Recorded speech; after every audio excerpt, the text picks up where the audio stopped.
Sa ibang balita, sinisisi ng mga biktima ng bagyong Odette ang ilang malalaking kumpanya ng langis matapos ang pinsala na iniwan ng bagyo. Ayon sa mga biktima, ang Shell Company raw ang dahilan dahil sa malaking kontribusyon nito sa climate change. Base sa report, 400 katao ang nasawi sa paghagupit ng bagyo. May karagdagang balita si Criza Lopez.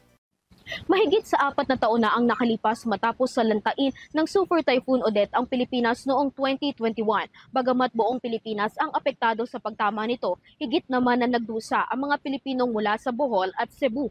Mahigit sa 400 Pilipino ang namatay, mahigit sa 1,000 mga Pilipino ang nasugatan, mahigit sa 1 milyong pamilyang Pilipino ang nawalan ng tahanan. Lumobo rin ang pinsala ng Pilipinas sa 47 billion pesos. Makalipas ang ilang taon, nagdesisyon na ang mga biktima ng Super Typhoon Odette na panagutin ng isa sa pinakamalaking kumpanya ng langis sa Pilipinas, ang Shell, dahil sa malaking kontribusyon nito sa climate crisis.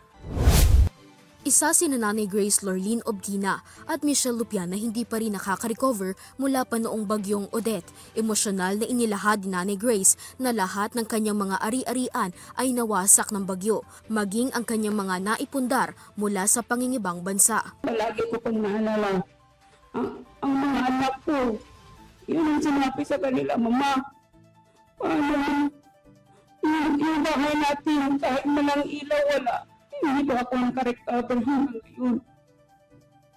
Isa lamang sila sa mga biktima ng bagyong Odette ang umaasa na maibalik ang kanilang pamumuhay bago pa masalanta. Sa pulong balitaan na inorganisa ng Greenpeace Philippines, ibinahagi ng organisasyon ang naging pag-aaral ng National Inquiry on Climate Change o NICC, ang unang organisasyon na nagsiyasat ng mga obligasyon ng malalaking korporasyon sa kinakaharap na issue sa klima. Ang mga nadiskubre ng NICC ay nagsilbi bilang legal na patunay na may ambag ang mga korporasyon katulad ng Shell sa paglala ng climate change at paglakas ng mga tumatamang sakuna, hindi lamang sa Pilipinas kundi sa mga bansang nasa katimugang bahagi.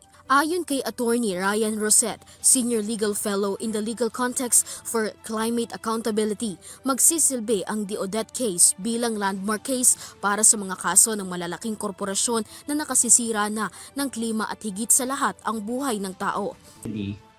Yan ay parang kung ano man yung outcome ng kaso, it affects yung behavior ng mga tao na similarly situated. Kasi ang mga kaso is meron yung social aspect.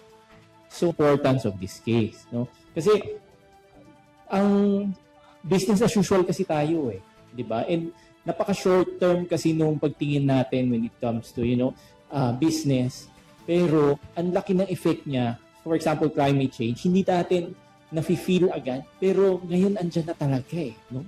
It's the intensity, the frequency, no?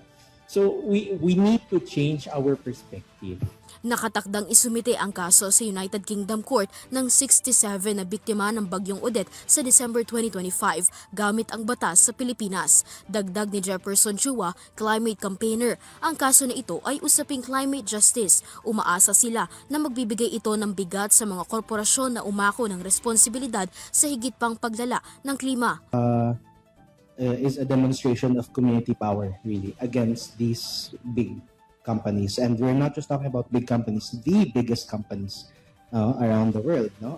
And it really shows that these companies are not beyond reproach, no? They are not beyond criticism, they're not beyond justice, no? And people, especially in frontline communities who are most severely affected by the climate crisis, are already standing up. Ngunit, bakit nga ba ang British Oil Company na Shell ang kailangan hingan ng kabayaran para sa mga natamong pinsala dulot ng pananalasa ng Super Typhoon Odette? Base sa kasaysayan, 41 billion tons ng carbon dioxide emission o mahigit sa 2% ng global fossil fuel ang inilalabas ng kumpanyang Shell. At matapos ang taon na nasalanta ng Odette ang Pilipinas, kumita ang Shell ng $16.5 billion noong 2024. Companies like Shell, for example, are reporting always record profits from gas expansion, exploration, no? At hindi humihinto yan despite the clear science, despite clear political will, and despite international law, no? Lumabas na from ICJ, no? Batay sa mga argumentong inilahad, naging sanhi ang Shell ng pagkasira ng moral at pamumuhay ng claimants at pampublikong polisiya. Nilabag ng kumpanya ng langis ang constitutional rights para sa balanse at malusog na kapaligiran. Naging pabaya ang Shell para aksyonan ang lumalalang panganib sa klima at ang huli ang hindi makatarungang paglago ng kumpanya habang hindi tuluyang nakaka-recover ang mga biktima ng bagyo. That your conduct, you're earning from it at the expense of what? At the expense of other people. And really, that's the point of climate justice. Diba? Samantala, bagamat mainam na may pagkakataon na ikonsidera ng English Court ang batas sa Pilipinas, hindi pa tiyak ang magiging katagumpayan ng paghingi ng danyos perwisyo sa Shell. For the communities to win the case. There is also huge value, no, in setting precedent for future climate cases. Companies like Shell, for example, are reporting always record profits from gas expansion, exploration, no?